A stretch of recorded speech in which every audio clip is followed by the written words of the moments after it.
جانوروں اور حیوانوں نے خدا کے آگے کر دیا شکوہ کہ انسان جو خود قاتل، غارت گری، خون ریزی اور ہر طرح کی دہشت ناکی کرتے ہیں، وحشت ناکیاں کرتے ہیں، وہ اپنے ان تمام عمل سے ہمیں کیوں بدنام کرتے ہیں؟ یعنی جب بھی کوئی وہ انتہائی گھناؤنا وحشت ناک خون ریزی کرتے ہیں تو اس کا الزام یا اسے ہمارے نام سے یا ہماری فطرت سے کیوں منسوب کر دیا جاتا ہے کہ ایسا تو جانور بھی نہیں کرتے، یا اس شخص نے تو جانوروں والا سلوک کیا ہے، اس شخص نے تو حیوانوں والی حرکت کی ہے، درندگی کی ہے۔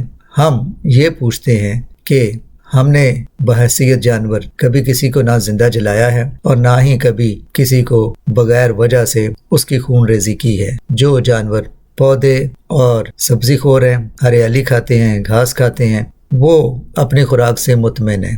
جن کو خدا نے دوسرے جانور کھانے کی فطرت بخشی ہے، وہ بھی اسی وقت ان پہ حملہ کرتے ہیں جب وہ بھوکے ہوتے ہیں، نہ کہ انسان جو پیٹ بھرا بھی ہو تو دوسروں کے حق چھینتا ہے، دوسروں کے حق مارتا ہے اور اپنی دولت میں بے تحاشا اضافہ کرنے کا لالچ لگا رہتا ہے۔ ہم تو اسی وقت حملہ کرتے ہیں جب ہمیں بھوک لگتی ہے، اور یہ فطرت، یہ جبلت بھی ہمیں تیری طرف سے یعنی خدا کی طرف سے ہی تو ملی ہے۔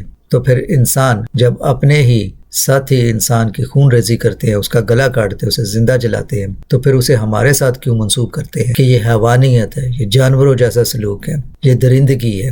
جانور ایسا کب کرتے ہیں؟ درندے ایسا کب کرتے ہیں؟ حیوان ایسا کب کرتے ہیں کہ اپنے ہی ساتھی کو زندہ جلا دیا ہو، اس کا گلا کاٹ دیا ہو؟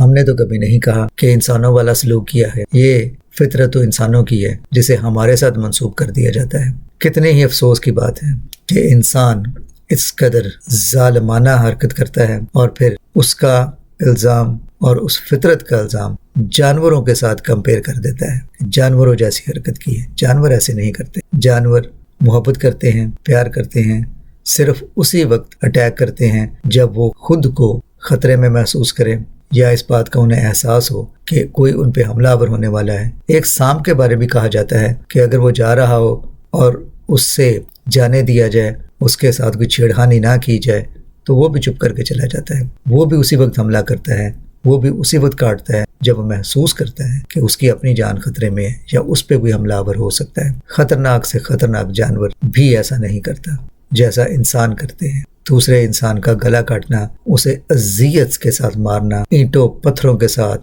لاتوں مکوں اور نہ جانے کس قدر اذیت ناک طریقے سے دوسرے کی جان لینا، اور وہ بھی خدا کے نام پر۔ تو جانوروں نے خدا کے حضور شکوہ کر دیا ہے کہ جو تیرے نام سے دوسرے انسانوں کا خون کرتے ہیں، ہم نے تو کبھی تیرے نام سے کسی اور کا خون نہیں کیا، تو پھر ہم کیوں بدنام؟ یہ کیوں کہا جاتا ہے کہ اس نے جانوروں جیسا سلوک کیا، اس نے جانوروں والی حرکت کی، اس نے حیوانوں والی حرکت کی؟ حیوان بھی ایسا نہیں کرتے، تو ہم بھی ایسا نہیں کرتے، یہ صرف انسان ہی کرتے ہیں۔ تو انسان اپنی اس خون ریزی، اس وحشت ناکی اور اس نہایت ہی صفاکی کا نام ہمارے ساتھ نہ جوڑے۔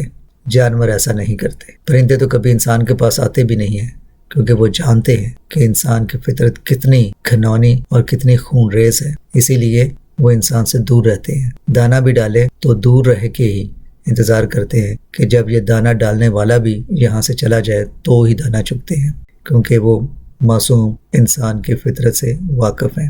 کسی نے کیا خوب ہی ایک کہاوت کہی کہ بھاگتے ہوئے کتے نے دوسرے کتے سے کہا، بھاگ کتے بھاگ، ورنہ یہاں انسانوں کی موت مارا جائے گا۔ اپنے گھنونے فعلوں کو جانوروں کے ساتھ نہ جوڑیں، اپنی گھنونی صفاکی کو یہ نہ کہیں حیوانیت ہے، درندگی ہے، جانوروں جیسی حرکت کی ہے۔ نہیں، جانور ایسا نہیں کرتے، وہ خدا کے نام پہ کسی دوسرے جانور کا قتل یا خون نہیں کرتے، اور پھر اس کی لاش پہ کھڑے ہو کر خدا کے نام کے نعرے نہیں لگاتے۔